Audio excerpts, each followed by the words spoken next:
Welcome, seekers of wisdom and self-mastery. Before we dive into today's topic, I want you to know that what you're about to hear might challenge your perceptions and push you out of your comfort zone. But I promise you, if you stay with me until the end, you'll gain insights that could fundamentally change the way you approach life. So, resist the urge to skip ahead or click away. Every word, every second of this video has been carefully crafted to guide you on a transformative journey. Are you ready? Let's begin. In a world that constantly demands our attention, where we're expected to be always available, always connected, there's a powerful, often overlooked strategy for reclaiming control of our lives: the art of disappearing. But what do I mean by disappearing? And how can it possibly make us masters of our own lives? To understand this concept, we need to look back to the wisdom of the ancient Stoics. These philosophers, despite living nearly 2,000 years ago, understood something fundamental about human nature and the path to true freedom and happiness. The Roman Stoic philosopher Seneca once said, "Until we have begun to go without them, we fail to realize how unnecessary many things are. We've been using them not because we needed them, but because we had them." This profound observation gets to the heart of why disappearing can be so powerful. But before we delve deeper, let me clarify what I mean by disappearing. I'm not talking about running away from your responsibilities or abandoning your life. Instead, I'm referring to the deliberate act of stepping back, of creating space between yourself and the constant noise of the world. It's about temporarily removing yourself from the endless stream of notifications, social media updates, and societal expectations that often dictate our actions and thoughts. Now, you might be wondering, how can removing myself make me a master of my life? Doesn't mastery require engagement? And that's a valid question. The answer lies in understanding that true mastery comes not from constant action, but from thoughtful, deliberate action. And to act with true deliberation, we need space to think, to reflect, and to reconnect with our core values and aspirations. The Stoic philosopher Marcus Aurelius, who was also the Roman emperor, understood this need for solitude and reflection. In his personal writings, which later became the book Meditations, he advised, "People seek retreats for themselves in the country, by the sea, or in the mountains. You are very much in the habit of yearning for those same things, but this is entirely the trait of a base person, when you can, at any moment, find such a retreat in yourself. For nowhere can you find a more peaceful and less busy retreat than in your own soul." This idea of finding retreat within oneself is central to the power of disappearing. When we step back from the constant barrage of external stimuli, we create the opportunity to look inward, to examine our thoughts, our motivations, and our actions without the influence of others' expectations or societal norms. But let's be clear, disappearing isn't easy in our hyper-connected world. The fear of missing out, the addiction to constant stimulation, and the societal pressure to always be available can make the very idea of disconnecting seem daunting, even impossible. Yet it's precisely because it's challenging that disappearing is so powerful. Think about it. How often do you reach for your phone without even thinking? How many times a day do you check your email or social media accounts? How frequently do you allow external voices, be they from social media, news outlets, or even well-meaning friends and family, to influence your thoughts and decisions? By learning to disappear, even for short periods, we begin to break these automatic behaviors. We start to regain control over our attention, our time, and ultimately, our lives. As Epictetus, another Stoic philosopher, wisely noted, "No man is free who is not master of himself." But mastering oneself isn't just about control. It's about clarity. When we disappear from the constant noise of the world, we create space for clarity to emerge. We can hear our own thoughts, reconnect with our values, and gain perspective on what truly matters in our lives. The Roman Stoic philosopher Marcus Aurelius emphasized this need for clarity when he wrote, "You have power over your mind, not outside events. Realize this, and you will find strength." By disappearing, we cultivate this inner strength, this ability to maintain our calm and our focus regardless of external circumstances. Now, you might be thinking, this all sounds great in theory, but how do I actually put it into practice? That's an excellent question, and I'm glad you asked. The beauty of disappearing is that it can take many forms, and you can start small. Let me share with you some practical strategies for incorporating the power of disappearing into your life. First, start with short periods of disconnection. Try turning off your phone for an hour each day. Use this time to read, to think, or simply to be present in your surroundings without distractions.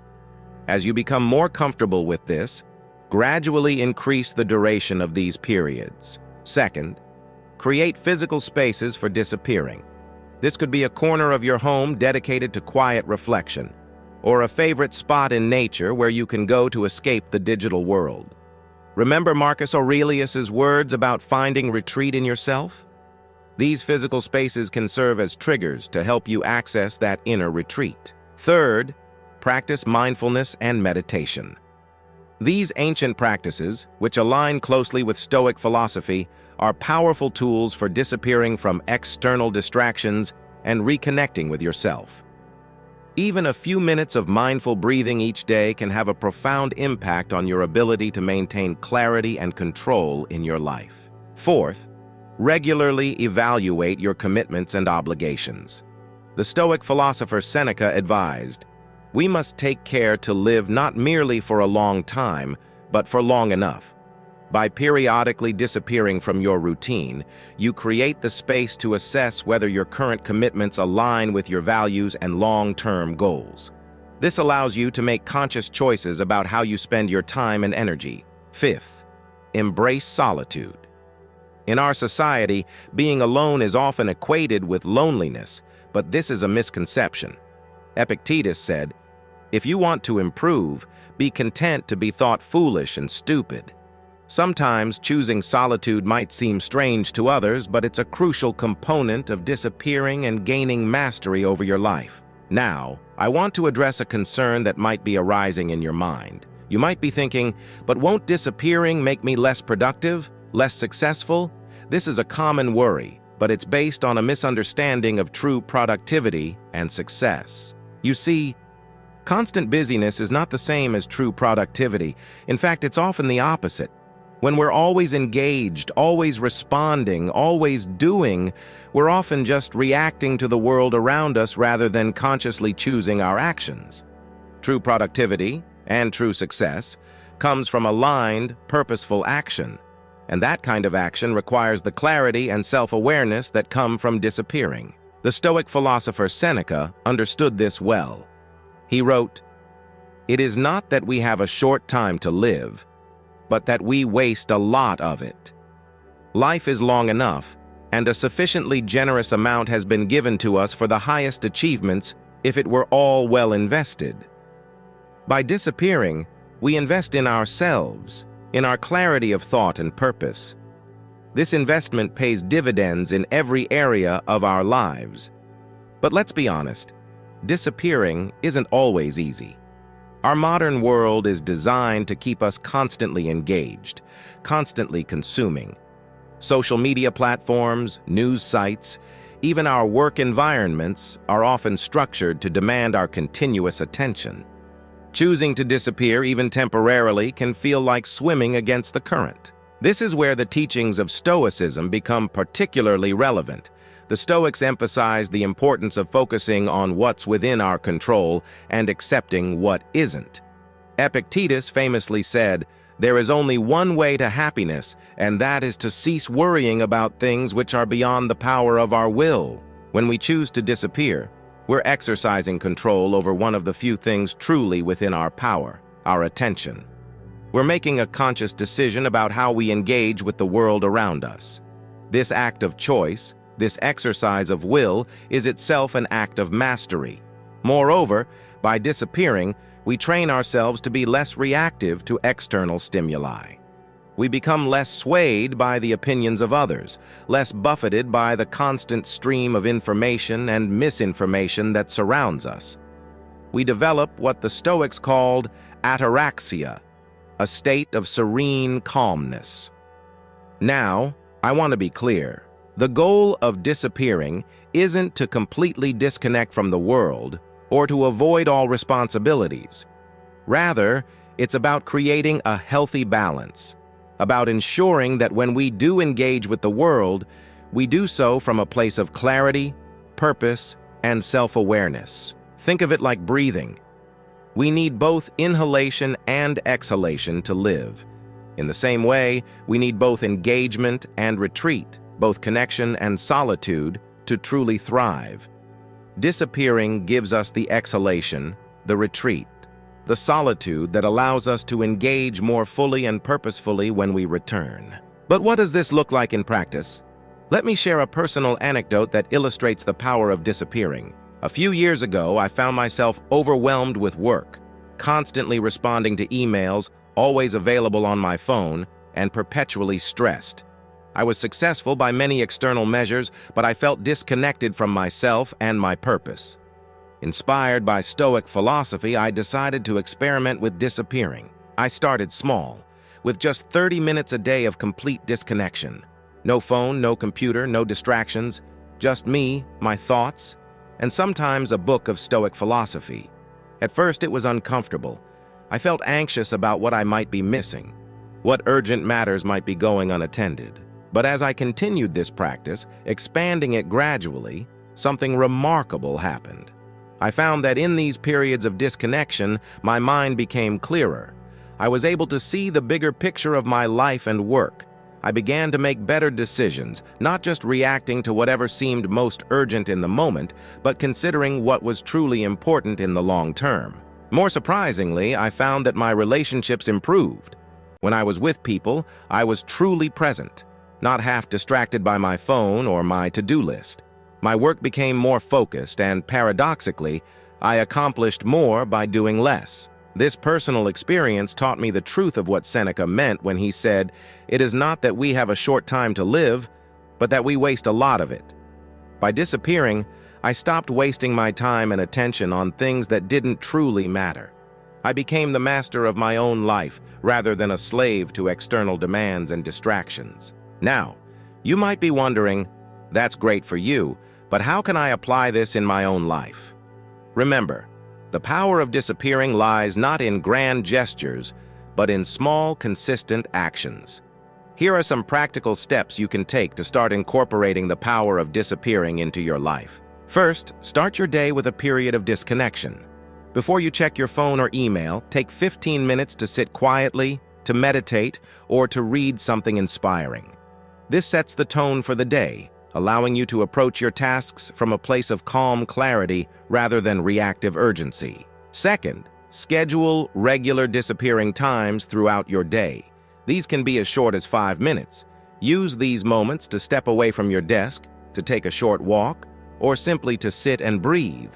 As Marcus Aurelius advised, when you arise in the morning, think of what a precious privilege it is to be alive, to breathe, to think, to enjoy, to love. Third, practice digital sunsets. Set a time each evening after which you disconnect from digital devices.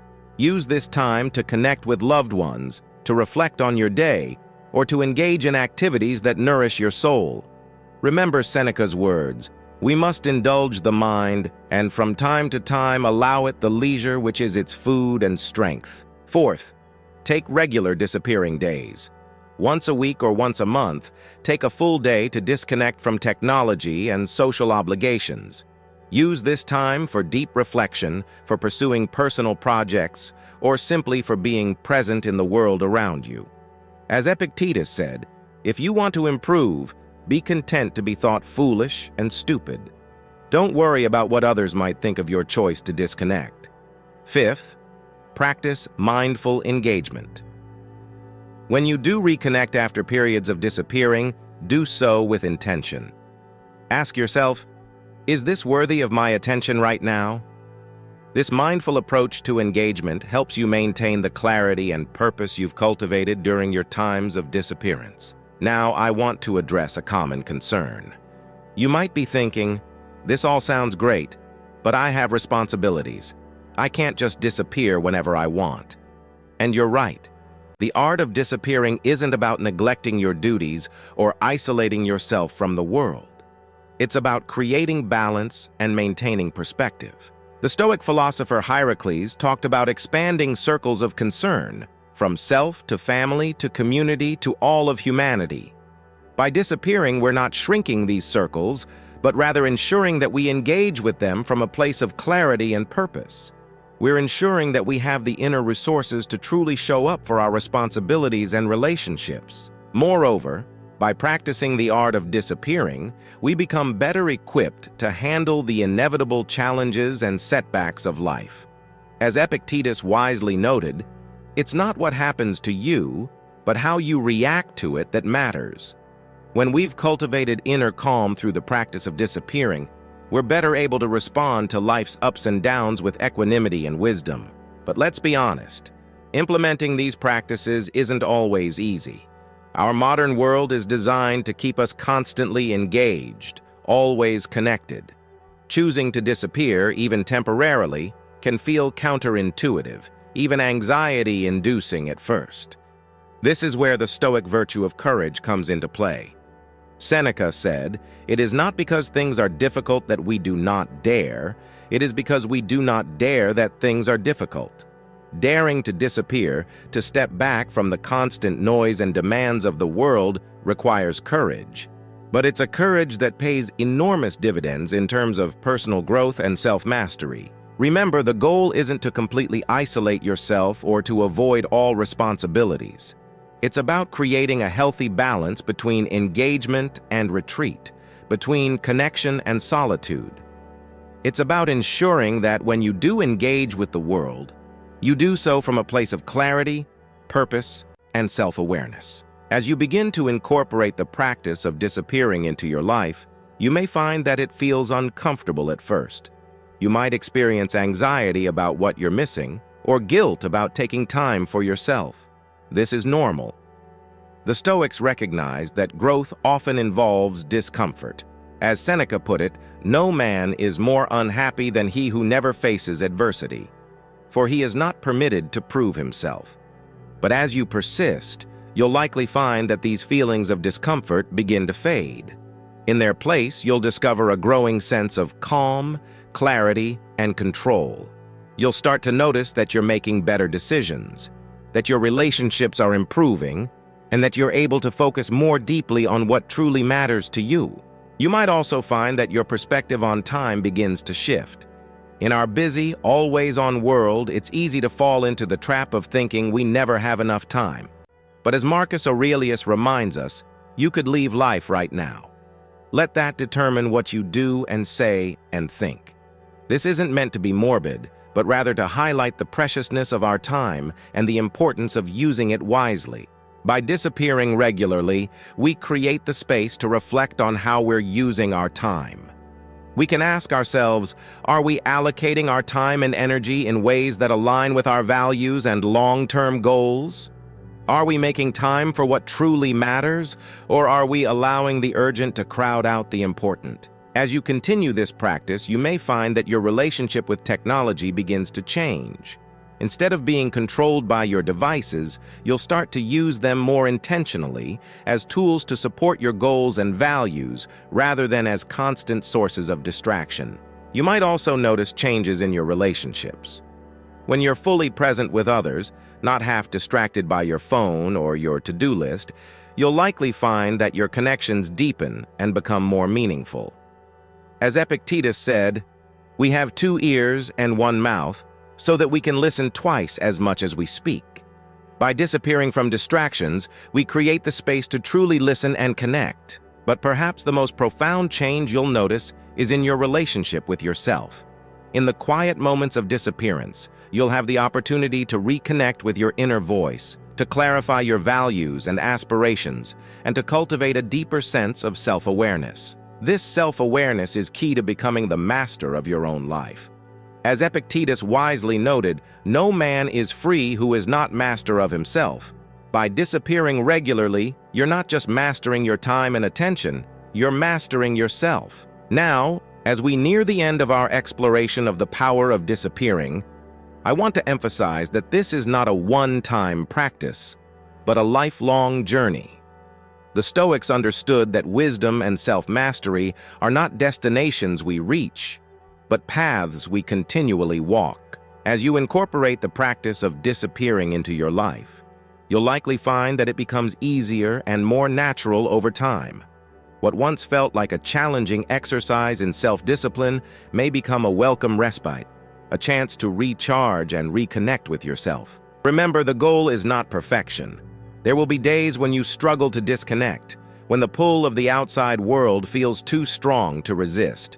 When this happens, be kind to yourself. As Marcus Aurelius advised, you have power over your mind, not outside events. Realize this, and you will find strength.